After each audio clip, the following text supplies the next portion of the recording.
He said the words before he could think better of them. "I intend to marry Adeline Marsh, and I don't require your blessing to do it."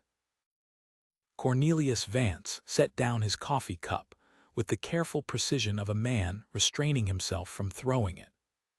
Across the ranch house dining table, in the lamplit dark of a broken spur evening, his son Sterling watched the old rancher's jaw work like a man chewing gristle.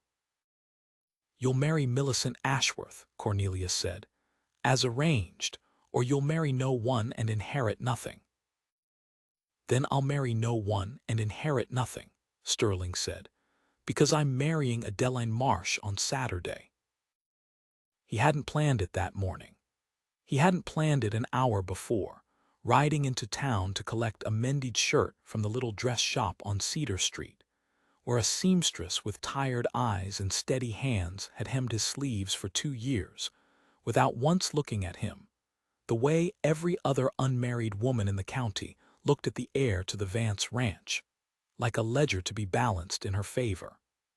But standing in his father's study an hour later, listening to Cornelius describe Millicent Ashworth's father's water rights like a man reciting the terms of a cattle sale, Sterling had felt something in him go hard and clear. He would not be sold, and if he had to choose a wife to prove it, he would choose the one woman in Broken Spur who had never once asked him for anything. "You barely know her," Cornelius said. "I know she doesn't want anything from me," Sterling said. "That's more than I can say for Millicent Ashworth." Cornelius's face went the color of an old brick. "You'll ruin us both to spite me." "No," Sterling said, rising from the table. "I'll marry a good woman to spite you. The ruin, if there is any, will be entirely your own doing." He rode into town that same night, past the shuttered mercantile and the dark windows of the church, and knocked on the door above Ferris Dry Goods, where Adeline Marsh kept 2 rooms and a sewing table crowded with other people's unfinished lives. Adeline had heard the hoofbeats stop outside long before the knock came, and she knew, the way a woman who has spent her whole life waiting on other people's decisions always knows, that whatever stood on her landing was going to change something. She opened the door with a needle still through her thumb and forefinger, a half-hemmed petticoat draped over her arm, and found Sterling Vance standing in the cold with his hat in his hands. "Miss Marsh," he said, "I have an unusual proposal, and I'd ask you to hear the whole of it before you decide I've lost my mind." She let him in because it was February, and the wind off the flats could kill a man standing on a landing, not because she expected anything from him. He told her plainly. His father wanted him married to the Ashworth girl to knit 2 ranches together over a stretch of river frontage. He wanted, more than he had wanted anything in a long while, not to be managed. And he had thought, riding into town, of the one woman he respected who might consider a marriage that offered a home and a name, and asked nothing false in return. "You don't love me," Adeline said. It wasn't an accusation. It was simply the fact laid on the table between them, the way she might lay out a pattern before cutting cloth. "No," Sterling admitted. "Not yet. I don't know that I'd ask you to love me either, not at first. I'm asking you to marry a man who'll treat you decently, put a roof over your head that no landlord can take from you, and never once make you feel you owe him gratitude for it. I mean to spite my father. I don't mean to use you to do it." Adeline set down her sewing. She thought of the letter from Ferris's lawyer folded inside her Bible, the one informing her that the note her late father had taken against the shop, a debt she hadn't known existed until 3 weeks ago, had been sold to a new holder, and that the new holder expected payment in 60 days or the property. She thought of the years of bent shoulders and squinting by lamplight, mending strangers' hems for pennies, and the particular loneliness of being needed by everyone in town for an afternoon, and by no one for a lifetime. "If I marry you," she said slowly, It will be because it is the truth of my situation that I need a way forward, not because I am fool enough to think a man proposes marriage on a Tuesday night out of nothing, but spite, and expects it to stay that way." "Fair enough," Sterling said, and something in his chest eased at her plainness, the way a cinch eases when a horse finally stops fighting the saddle. "Saturday, then. The circuit preachers in town through Sunday." They married in the front parlor of the parsonage with 4 witnesses and no flowers. Adeline in her best gray dress with a collar she had tatted herself, Sterling in his church coat, both of them steady-voiced and neither of them pretending, for the sake of the preacher's wife dabbing her eyes, that this was a love match. It was, they both understood, a bargain struck between 2 people who had each run out of better options. And if there was tenderness in the way Sterling took her cold hand in the cold room, neither of them called it by that name yet. Cornelius did not attend. The ranch house at Vance Land was larger and colder than Adeline had imagined, a big square building of good lumber that nonetheless felt, the first night she slept in it, like a room built for someone who had not yet been chosen to live there. Cornelius received her at breakfast the next morning, with a silence so complete that the ranch hands eating at the long table seemed to hold their forks more carefully than usual. "Mrs. Vance," he said finally, the name coming out of him like a stone dropped in a well. "I trust you understand that nothing about this arrangement changes my intentions for this ranch." "I understand you dislike me, Mr. Vance," Adeline said, meeting his eyes across the table because she had learned long ago that looking away only invited more cruelty. "I don't require you to like me. I only ask that you not mistake my patience for weakness." The foreman, a weathered man named Pete Doyle, who had worked the Vance spread for 11 years, hid a smile behind his coffee cup, and it was the first small kindness Adeline received in that house. She lay awake that first week more nights than she slept, listening to the strange creak of an unfamiliar house and wondering, in the honest dark where a woman cannot lie to herself, whether she had traded one kind of poverty for another. The poverty of a marriage with no true affection in it, only 2 people using each other's circumstances to escape worse ones. She thought of her father, gone 2 years now, who had always told her that a marsh paid her debts and kept her word even when the world gave her every reason not to. And she resolved that whatever this marriage was, she would keep her word to it fully, even if Sterling Vance never once looked at her as anything more than the instrument of his rebellion. The weeks that followed were not easy ones. Cornelius made his displeasure a kind of weather system that moved through the house, cold silences at meals, pointed remarks about women who married for a roof and not for love, letters he made certain Sterling saw addressed to Bartholomew Ashworth, as though the Millicent match might yet be salvaged if Sterling would only come to his senses. But Adeline did not wilt under it. She rose before dawn, learned the running of a household 4 times the size of anything she'd managed, mended the hands' work shirts without being asked, and within a month had the bunkhouse cook asking her opinion on the week's stores, as though she'd always belonged there. Sterling watched all of it with a growing and unfamiliar feeling he was slow to name. He watched her sit up 3 nights running with a ranch hand's feverish boy, the cook's grandson, changing cool cloths on the child's forehead without once being asked, and without once mentioning it afterward. He watched her stand toe-to-toe with his father over an unkind word about her father's debts, her voice never rising, her spine never bending. He watched her, on a Sunday afternoon when she thought herself unobserved, sitting on the porch step with a scrap of blue calico, sewing not for pay and not for duty, but for the simple pleasure of making something well.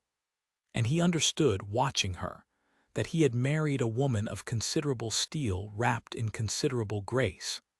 and that he had done it for the wrong reasons and gotten, entirely by accident, the right result. "You're staring," Adeline said one evening, not looking up from her mending. "I am," Sterling admitted. "I find I don't mind it." She looked up then, and something passed between them that had not been part of the bargain, not yet love, but its patient, waiting shape. It was into that fragile, forming thing that Millicent Ashworth rode one Sunday afternoon in early May, her father's buggy trimmed in polished brass, her parasol the exact blue of a spring sky, as though she had dressed that morning for the express purpose of making Adeline's calico look like a flour sack by comparison. Cornelius had invited the Ashworths to Sunday dinner without telling his son, a small cruelty dressed up as hospitality, and Sterling's jaw had gone tight the moment the buggy came up the drive. "Sterling Vance," Millicent said, taking both his hands before he could think to step back, "married in such haste I hardly believed it. Papa was certain it was some manner of joke." "It was no joke," Sterling said. "No," Millicent agreed, her eyes sliding over Adeline with the particular thoroughness of a woman appraising a rival she had already decided not to fear. "I can see that. How resourceful of you, Mrs. Vance, forgive me. A seamstress. However did you manage it?" "I sewed a fine hem," Adeline said evenly, and apparently that was recommendation enough. Bartholomew Ashworth laughed too loudly at that, the laugh of a man covering an insult he hadn't quite caught, but Millicent did not laugh at all. She spent the dinner directing her conversation entirely at Sterling, recalling picnics and dances from years past with a familiarity clearly meant to remind the table of a history Adeline had no part in, and when the meal ended, she found a moment alone with Adeline on the porch, her voice dropping the honeyed pretense the moment the men were out of earshot. "You should know this won't last," Millicent said. "Sterling did this to wound his father, and wounds heal. When it does, you'll be exactly what you were before he noticed you, a woman mending strangers' clothes for pennies. I'd advise you to enjoy the ranch house while it's lent to you." Adeline folded her hands in her lap and did not let her voice shake. "I've been poor before, Miss Ashworth. I know precisely how to survive it. I wonder if you've ever had to learn." Millicent's smile thinned, and she left without another word. But the visit did its damage anyway, not in Adeline's heart, which had steeled itself against exactly such cruelty long before it arrived, but in the town, where Millicent's version of the marriage traveled faster than truth ever could. By the following Sunday, the church ladies of Broken Spur had a story polished and ready. That the seamstress had trapped the Vance heir through some scheme or another, that decent women ought to be wary of her, that no good would come of a marriage built on spite. Adeline felt the change the moment she stepped into the churchyard, in the way conversations paused and resumed at a slightly higher pitch, in the way Mrs. Ferris, whose dry goods store sat below Adeline's old rooms, turned pointedly to speak with someone else rather than greet her. She held her chin level through the whole service, as she had trained herself to do, and it was only walking to the wagon afterward that her composure nearly failed her, when young Mrs. Prout said, just loud enough to be heard, that some women would marry a rattlesnake if it came with a deed to good grazing land. Sterling heard it. He stopped, turned, and walked back to where the knot of women stood pretending not to have spoken. "My wife," he said, in a voice that carried across the whole churchyard, "sat up 3 nights running with a fevered child that wasn't her own, without being asked, and without expecting thanks for it. She has done more genuine good for this town in 3 months than most of the people gossiping about her have managed in 3 years. I'd ask you all to remember that the next time you're tempted to repeat whatever Miss Ashworth told you over Sunday dinner." The churchyard went silent in a different way than it had been silent before. Adeline, watching her husband stand between her and the town's cruelty without being asked to, felt something in her chest give way entirely, not gratitude, which she had felt before and knew the taste of, but something warmer and far more dangerous to the careful distance she had been keeping. "You didn't need to do that," she said, once they were alone in the wagon. "I wanted to," Sterling said. "I find I'm no longer capable of hearing you spoken of that way and holding my tongue. I'm not certain when that changed, but I don't intend to apologize for it." The trouble, when it finally came in full, arrived not from Millicent Ashworth's spite, but, as trouble in broken spur so often did, in the shape of Cornelius's temper meeting Cornelius's pride. Adeline had known, since the lawyer's letter, that someone had bought up her late father's old debt against the shop on Cedar Street. She had assumed, in her worst private moments, that it might be a stranger, a speculator hoping to flip the small building for profit.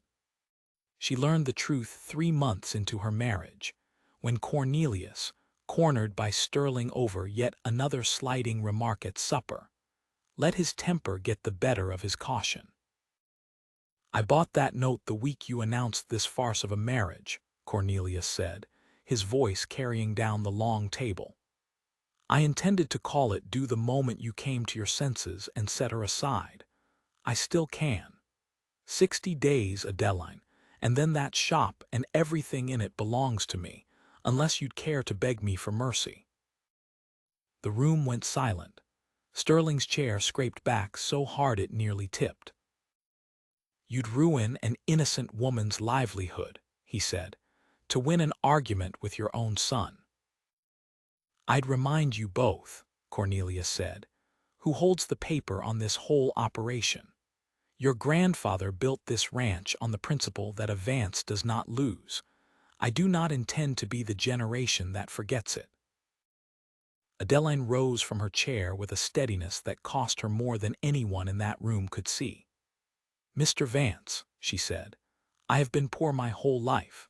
I have been cold and hungry, and mocked for my mended dresses by women who never sewed a stitch themselves. There is very little you can threaten me with that I have not already survived. But I will tell you this. I did not marry your son to take anything from you. I married him because he offered me decency when the rest of this county offered me only pity, and I have tried, every day since, to be worth that decency. If you take the shop, you take a building. You will not take my dignity, because you were never given the power to grant it in the first place." She walked out of the dining room with her chin level, and it was Sterling, watching her go, who felt something in his chest crack open like ice breaking on a spring river. He found her an hour later on the porch, the blue calico forgotten in her lap, her eyes dry but her hands trembling in a way she thought the darkness hid. "I won't let him take the shop," Sterling said. "It isn't your fight," Adeline said. "It was mine before you ever knocked on my door." "It became mine," Sterling said, "the day I put a ring on your hand, whatever my reasons were for doing it. And Adeline, I find my reasons have changed considerably since February." She looked up at him in the dark, and for the first time since the parsonage parlor, neither of them reached for practical words to fill the silence. "I did not expect to care for you," she said quietly. "I built myself against expecting it. It seemed the safer course.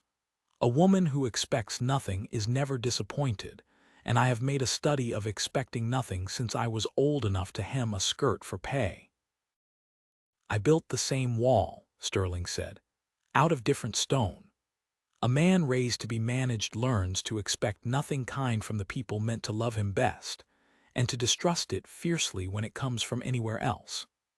I distrusted you for the first month, Adeline, not because you gave me cause, but because I couldn't credit that a woman would stand this ranch's ground so steadily and want nothing from me for it." "I wanted a home," Adeline admitted. "I won't pretend otherwise. but I find I've come to want considerably more than that, and it frightens me more than the debt ever did." "I find," Sterling said, "it frightens me too. I begin to think that's a good sign in a marriage rather than a bad one." He did not kiss her that night.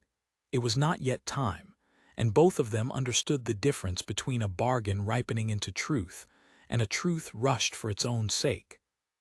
But he took her hand on the porch rail and held it as though he meant to keep holding it for the rest of his life. And Adeline, who had spent so many years learning not to hope, let herself, just that once, hope. The reckoning came 2 weeks later, in the worst storm Broken Spur had seen in a decade, on the night before the 60 days on the note ran out. Sterling and every hand on the ranch were out on the North Range, trying to hold the herd together against a lightning storm rolling down off the caprock, cattle spooking in the dark. The whole operation balanced on a knife's edge that could cost the ranch a season's income if the herd scattered into the breaks. Adeline stayed behind at the house with Cornelius, who had taken to his bed that week with a chest complaint.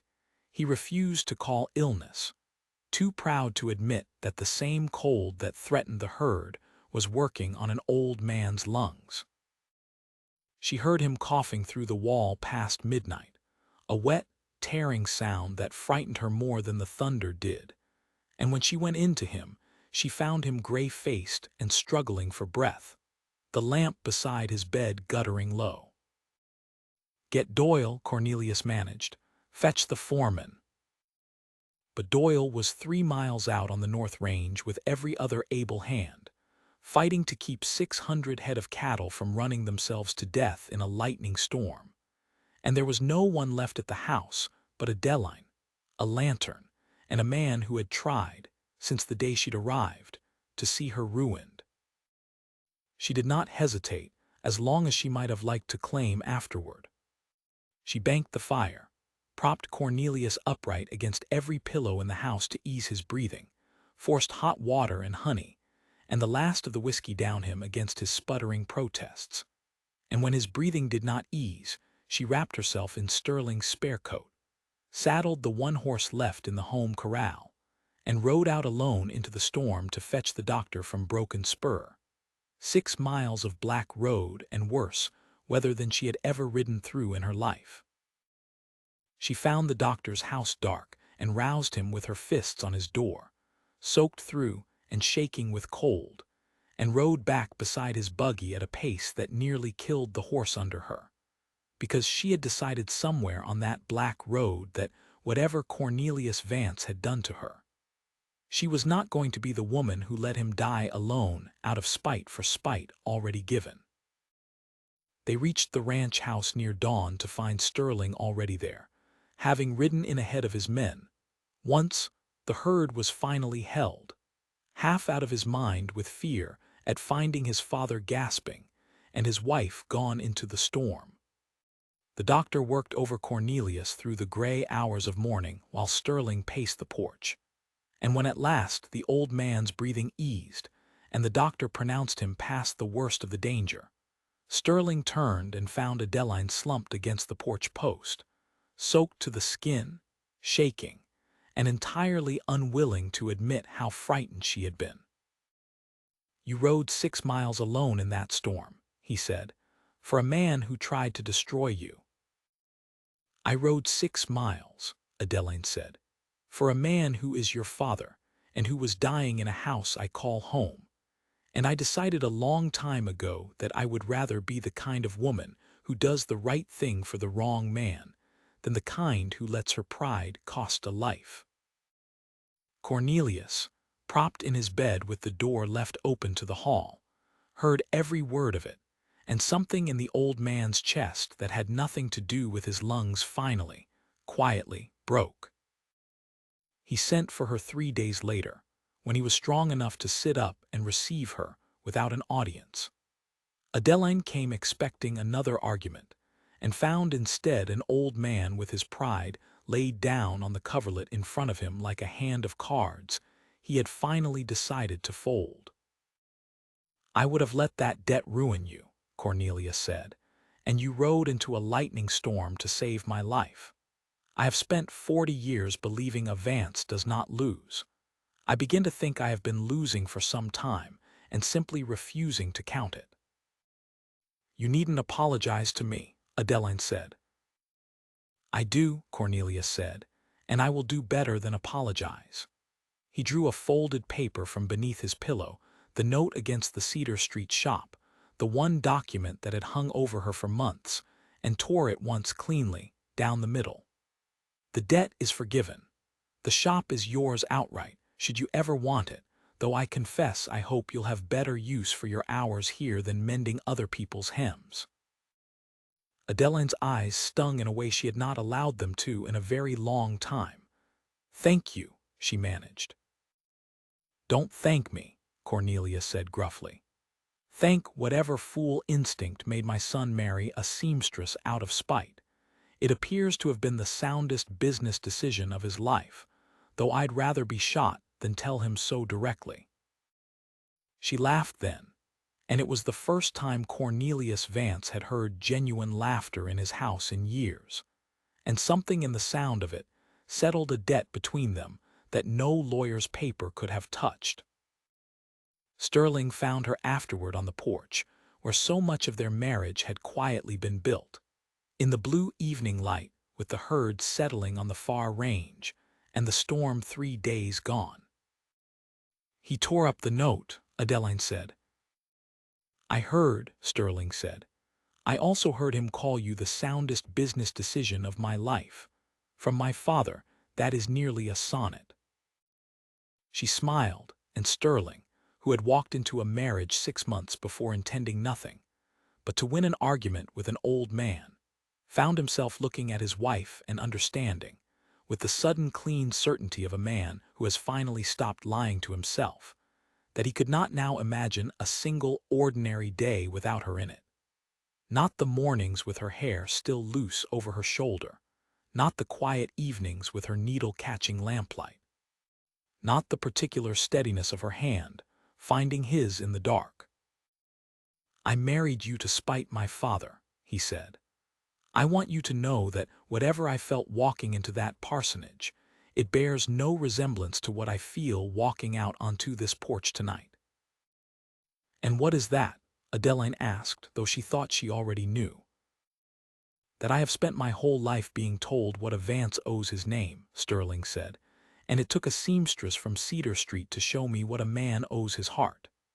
He took her hand, the way he had that first stormlit night, only steadier now and surer. I love you, Adeline, not as a bargain, not as a spite, as the truest thing I've ever chosen for myself. He said it slowly, the way a man tests a beam he means to build a whole house upon, and found, saying it, that it held every bit of his weight and more. I've spent my life certain love was a transaction land for loyalty, name for obedience. You never once asked me for either, and somewhere in the asking for nothing, you became the only thing on this ranch I'd fight my father, the weather, and my own stubborn pride to keep. Then I am glad, Adeline said softly, that your father was so very difficult to love, because it gave me the chance to be chosen instead. The lamp in the window burned late that night, and neither of them minded the cold, because, for the first time since either of them could remember, the house around them finally felt entirely like home.